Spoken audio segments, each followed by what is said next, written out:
Survey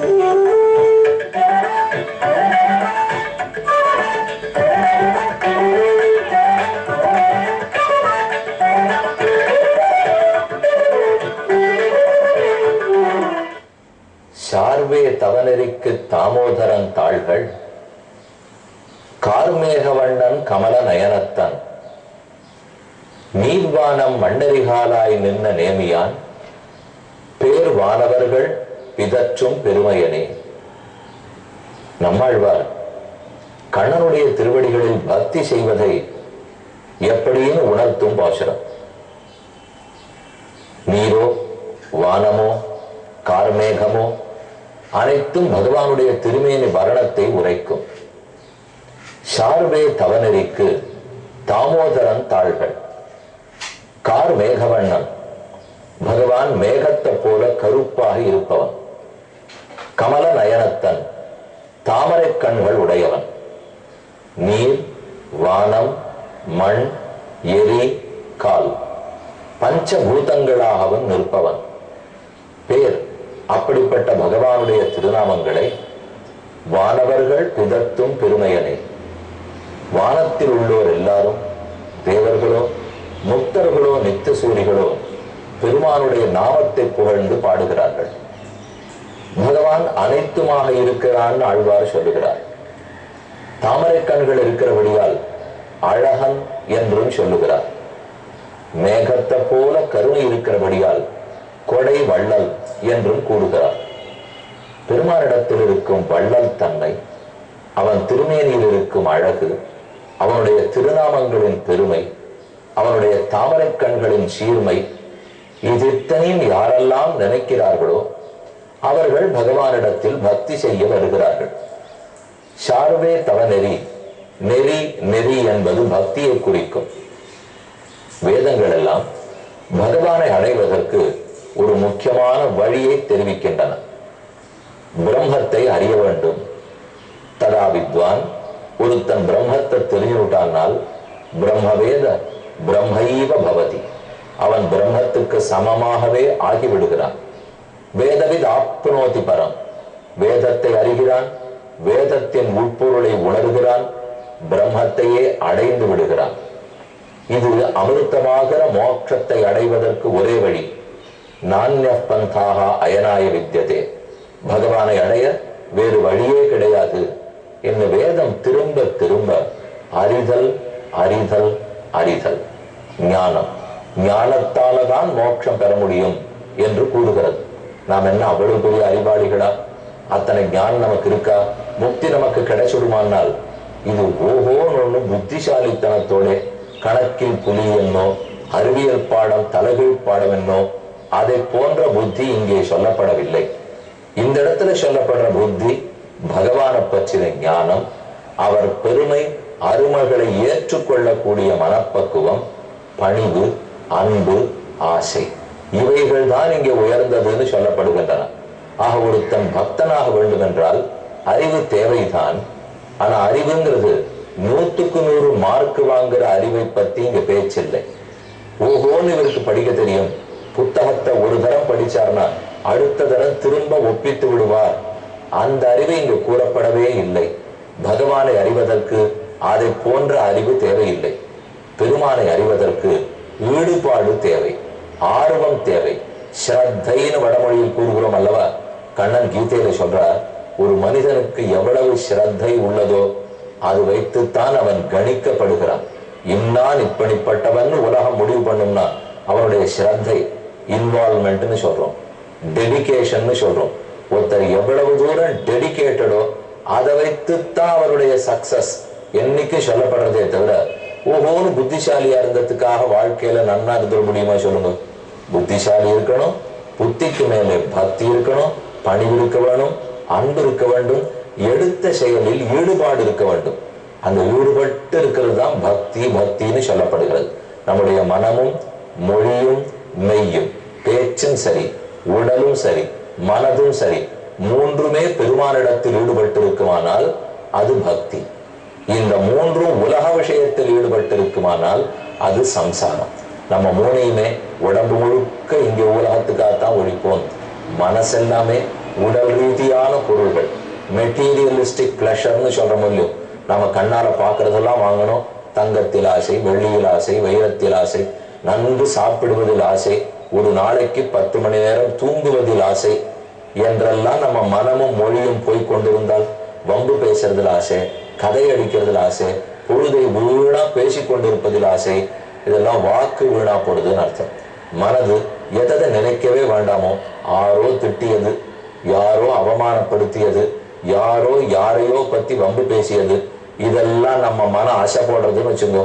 அப்ப மனம், மொழி, மெய் ஆகிய மூன்றும் உலக விஷயத்திலேயும் சின்ன சின்ன அல்ப சுகங்கள், இந்த சந்தோஷத்திலேயே ஈடுபட்டு இருந்தால் அப்ப உயர்ந்த சந்தோஷத்துக்கு நம்மால வரவே முடியாது போடும். உயர்ந்த பகவானிடத்திலே மனம் ஈடுபட்டு அவனுடைய சேட்டிதங்களை எல்லாம் நினைவில் கொண்டு அவனுடைய திருநாமங்களை வாயார பாடி அவனுடைய திருவடிகளுக்கு பூ மலர்களை கொண்டு அர்ச்சனம் செய்தால் அது பக்தின்னு சொல்லப்படுகிறது. ஆக மொத்தத்தில் மனம் நினைக்க வேண்டும், வாய் பேச வேண்டும், கை ஏதோ செயலில் ஈடுபட வேண்டும். இந்த மூன்றும் எதில் ஈடுபடுகிறதுங்கிறத பொறுத்துத்தான் நான் பக்தனா அல்லனா என்கிற முடிவெடுக்கப்படுகிறது. இந்த மூணும் பெருமானிடத்தில் ஈடுபட்டால் அடியேன் பக்தன். இந்த மூணு அவரிடத்தில் ஈடுபடாமல் வேற இடத்தில் ஈடுபட்டிருந்தால் நான் பக்தன் அல்ல. பக்தன்னு பேருக்கு சொல்லி கொண்டு விட்டு மனமோ மொழியோ மெய்யோ பகவானிடத்தில் ஈடே படலேன்னு வச்சுங்க, அப்ப வெறும ஊரை ஏமாற்றி கொண்டு பக்தன் பக்தன்னு சொல்லி கொண்டிருக்கிறோம் என்றுதான் பொருள்படும். அப்ப சாஸ்திரம் சொல்லியிருக்கிறதெல்லாம் ஞானத்தாலே மோட்சம், பெருமானை பத்தின அறிவு ஏற்பட ஏற்பட முக்தி. வெறும் அறிவினால மோட்சம் கிடைச்சுடாது. ஞானான் மோட்சான்னு சொல்லியிருந்தாலும் ஞானம் முதிர வேண்டும். நாலெட்ஜுங்கிறதுக்கும் விஸ்டம்ங்கிறதுக்கும் வித்தியாசம் உண்டே. அதே போல விஸ்டம் வளர வளர அப்பதான் டிவோஷன் ஆகுது. விஸ்டம்ங்கிறது வேற, அதுவே இன்னும் வளர்றது. அவர் ரொம்ப டிவோட் பர்சன், அவர் டிவோட்டட் அப்படின்னு சொல்றோம். இதுக்காக நீங்க டைம் டிவோட் பண்ண முடியுமான்னு கேட்கிறோம். டைம் அலாட் பண்ண முடியுமான்னு கேட்கறது வேற, டைம் டிவோட் பண்ண முடியுமான்னு கேட்கறது வேற. இந்த நேரத்தை பெருமானுக்கென்னு வைத்தோம்னால் அதுதான் டிவோஷன், பக்தி. அதனாலதான் ஆங்கிலத்துல டிவோஷன் சொல்றோம். அதனால டிவோஷன்ங்கிறது வரணும்னாலே விஸ்டம் வேணும். விஸ்டம் வேணும்னா கீழே நாலேஜ் இருக்கணும், அறிவு தேவை. அறிவு முதிர வேண்டும். முதிர்ந்த அறிவுதான் பக்தி ஆகிறது. பக்திச்ச ஞான விசேஷான்னு சொல்லுகிறார்கள். அப்ப அறிவு பகவானை பத்தி ஏற்பட வேண்டும், மேலும் மேலும் வளர வேண்டும். அறிவு முதிர்ந்து அன்போடு கலந்து பெருமானிடத்தில் அன்போடு கலந்த அறிவுதான் பக்தி என்று அழகான ஒரு மலரை போல, தாமரை மலர்வா போலே செய்கிறது. அந்த விஷயத்தை தான் உத்தவருக்கு கண்ணன் உபதேசித்துக் கொண்டு வருகிறார். அதை நாம் இப்போது 11வது ஸ்கந்தத்துல பார்த்துட்டு வரோம். பக்தி எப்படி சாதனமாகிறது, பக்தி எப்படி செய்ய வேண்டும், பக்தனுக்கு இருக்கிற பெருமை என்ன, யமம், நியமம், ஆசனம், தானம், சாந்தி, இந்த சொற்களுக்கெல்லாம் என்ன பொருள், இது ரொம்ப முக்கியமான அத்தியாயம். பக்தியை பத்தி கண்ணன் தெளிவா சொல்றார். அதோட மட்டுமல்ல, ஒரு 20 சொற்கள் நமக்கு. இந்த சொற்களுக்கெல்லாம் எல்லா சொற்களையும் நமக்கு தெரியும், ஆனா அதற்கு பொருள் என்ன நமக்கு தெரியவே தெரியாது. அவர் அதை சொல்ல போற பாருங்க, கேட்டாலே ரொம்ப சந்தோஷமா இருக்கும். ஓ, இந்த சொல்லுக்கெல்லாம் இதுதான் பொருளா. சாந்தி பொருள் தெரியல, தவம் பொருள் தெரியல, ஆனா சொல்லு தெரியுது இல்லையா. இப்ப தவம்ங்கிற சொல்லு யாருக்கு தெரியாது, சாந்திங்கிற சொல்லு யாருக்கு தெரியாது, ஆனா அந்த சொல்லுக்கு பொருள் என்னன்னு கேட்கணுமே. அப்படின்னு கேட்டுட்டா சாந்தின்னா என்னன்னா நிம்மதி, நம்ம சுலபமா சொல்லுவோம். நிம்மதி எப்படி அடையிறது, அது அந்த சொல்லுக்குள்ளேயே இருக்க வேண்டும். அப்ப சாந்திங்கிற சொல்லுக்கு ஏதோ அர்த்தம் இருக்கு.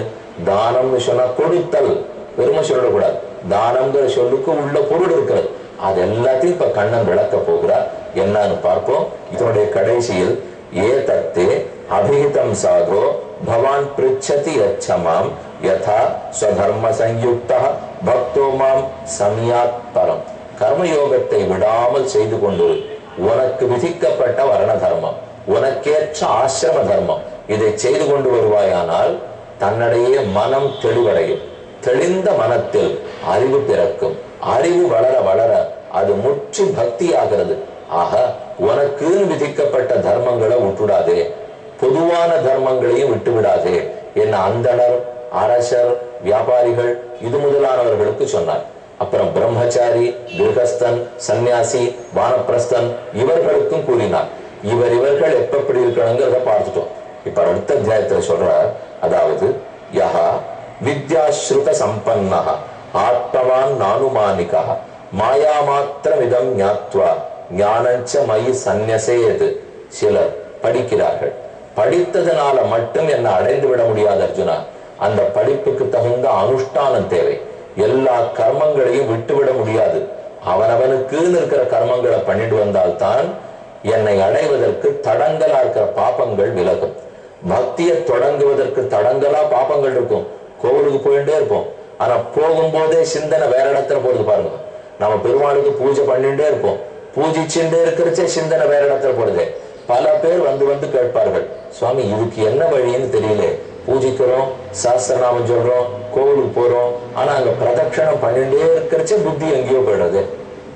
மனசு அந்த இடத்துல நிலைக்க மாட்டேங்குது. இப்போ ஒரு உபன்யாசத்துல கதா காலக்ஷேபத்துல உட்கார்ந்து கொண்டு இருக்கிறீர்கள், கேட்க வேண்டியதுல புத்தி போகணும் இல்லையா? இங்க உட்காண்டே இருக்கிறச்சே வீட்டுக்கு இப்ப இது முடிஞ்சு கதை முடிஞ்சு திரும்பி போன உடனே என்ன பண்ணிருக்கோம், குழம்பு பண்ணிருக்கோமா, கூட்டு பண்ணிருக்கோமா, கீரை பண்ணிருக்கோமா, அது இருக்குமா இருக்காதா, பஸ் கிடைக்குமா கிடைக்காதா, வாசல்ல செருப்பை விட்டுட்டு உள்ள லெக்சருக்கு வந்தமே செருப்பு இருக்குமா இருக்காதா, இத்தனை விசாரமும் மனசுல வந்துடுது. அப்ப கண்ணனை பத்தி ராமனை பத்தி பேசினுக்கிறது அங்க விட்டே போயிடுது. இது எதனால ஏற்படுறதுனால் அநேக காலமான பாபங்கள், ரொம்ப நாளா பாவத்தை சேர்த்து வச்சிருக்கோம். அது மூடிக்கொண்டு நம்மை முன்னேற்ற பாதையில் போவதை தடுக்கிறது. அதை முதல்ல உடைச்செறிஞ்சாகணும். ரெண்டாவது, நம்ம மனசா இருக்கட்டும் புத்தியோ இதை போல தியானத்தில் ஈடுபட்டு ஒருநிலைப்படுத்தப்பட்டு பழக்கமே இல்லாத அடிச்சிட்டோம். நம்ம மனசு ஒருநிலைப்பட்டு ஒன்றை பத்தி யோசிக்கணும் இல்லையோ, உயர்ந்த ஒன்றை பத்தி திரும்ப திரும்ப நினைப்பது தானே தியானம். அதை போல பழக்கமே இல்லையே. ஒரு நிமிஷம் ஒன்னொன்ன பத்தி நினைச்சு ஓடிவிடுறோமே தவிர ஒன்றையே நினைத்து முன்னுக்கு வருதல், ஒரு லட்சியம் ஒன்னை பத்தி நினைத்தல், இதுதான் யோகத்தினுடைய அடிப்படை. எந்த யோகமா இருந்தாலும் மெடிடேஷனா இருந்தாலும் புத்தியை செதற விடாமல் ஒன்றை பத்தி நினைத்தல், ஒன்றை பத்தி நினைக்க நினைக்கத்தான் அது ரொம்ப கூர்மையாக்கப்படும்.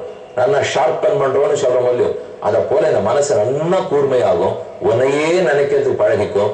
நினைக்க நினைக்கத்தான் அந்த ஒன்றான பகவான் திருப்தி ஏற்பட்டு நமக்கு என்னெல்லாம் வேணுமோ அத்தனையும் கொடுக்கிறார். அப்ப அறிவு தேவை. அறிவு மட்டும் போராது, அறிவு முதிர்ந்துதான் பக்தி ஆகிறது. பக்தியால் தான் பெருமானை அடைய முடியும். ஞானிஸ்து அகமேவேஷ்டா ஸ்வார்த்தோ ஹேதுஷ்ச சம்மதா ஸ்வர்கஸ்சைவ அபவர்கஸ்ச நான்யோர்த்தோ மத்ருதே பிரியா. ஒன்னு பாரு உத்தவா, என்னிடத்துல யாருக்கு பிரீத்தி இருக்கிறதோ அவனுக்கு ஸ்வர்க்கம் பிடிக்கிறதில்லை, நாகலோகம் பிடிக்கிறதில்லை, சந்திரலோகம் பிடிப்பதில்லை, எதிலும் அவனுக்கு விருப்பம் இல்லை. என்னிடத்தில் ஆசை வைத்தவன் என்னத்தான் விரும்புகிறான், நானும் அவனை மட்டும்தான் விரும்புகிறேன். ஞானி பிரியதமோதோ மே ஞானேனாசோ விவர்த்திமாம் தபஸ்தீர்த்தம் ஜபோதானம் பவித்ராணி இதராணிச்ச நாளம் குருவந்தி தாம் சித்தன் யா ஞானகலையா கிருதா. அறிவு, அறிவு முதிர்ந்த பக்தி. ஒரு பக்தன் இடத்துல காட்டுற பக்தி எனக்கு எவ்வளவு திருப்தியை கொடுக்குமோ, அது நீ எங்க தீர்த்த யாத்திரை போனாலும் எனக்கு அந்த திருப்தி கிடைக்காது. எத்தனை புண்ணிய கஷேத்திரங்களுக்கு நீ யாத்திரை போனாலும் எனக்கு அந்த திருப்தி கிடைக்கிறது இல்லை. 100 யாகம் நீ பண்ணியானாலும் எனக்கு அந்த திருப்தி இல்லை. ஆனால் என்னை குறித்து பக்தி செய்தானால் அப்பதான் நான் திருப்திப்படுகிறேன். அந்த ஞானி எனக்கு மிகவும் விருப்பமானவன். எத்தனையோ கோடி செலவழிச்சு பண்ணிருக்கட்டும், அவனை காட்டிலும் என்னிடத்தில் பக்தி செலவழித்தவன், பக்தியை செய்தவனிடத்துல தான் எனக்கு விருப்பம். ஞான விஞ்ஞான சம்பன்னா பஜமாம் பக்தி பாவிதா. ஞானத்தோட, என்னை பற்றின விஞ்ஞானத்தோட, மனசுத்தையோட, மனத்தால என்னை எவன் நினைக்கிறானோ, வாயால் பாடுகிறானோ அவன் எனக்கு பிடித்தமானவன். அவனே ஞானி, அவன் தான் பக்தி யோக நிஷ்டன் என்று கண்ணன் சொன்னார். உத்தவர் கேட்கிறார், ஞானம் விசுத்தம் விபுலம் யதைதத் வைராக்கிய விஞ்ஞான யுதம் புராணம் ஆख्याகி விஸ்வேஸ்வர விஸ்வமூர்த்தே தத் பக்தி யோகஞ்ச மகத் விபக்யம். உன்னுடைய பக்திங்கிறது எப்படி பண்ணணும்னு சொல்லு. பக்தனை பத்தி நீ பெருமை பேசினாய், ஆனா சுலபமா எளிதா புரிந்துக்கிற அளவுக்கு பக்தி எப்படி செய்யப்பட வேண்டும் அதை சொன்னியானா அதை கேட்டு நாங்க நடந்துப்போமே என்று கண்ணனிடத்தில் பிரார்த்திக்கிறார். இனி உத்தவருக்கு கண்ணன் பக்தி எப்படி செய்யப்பட வேண்டும்னு சொல்ல போறார். கேட்போம்.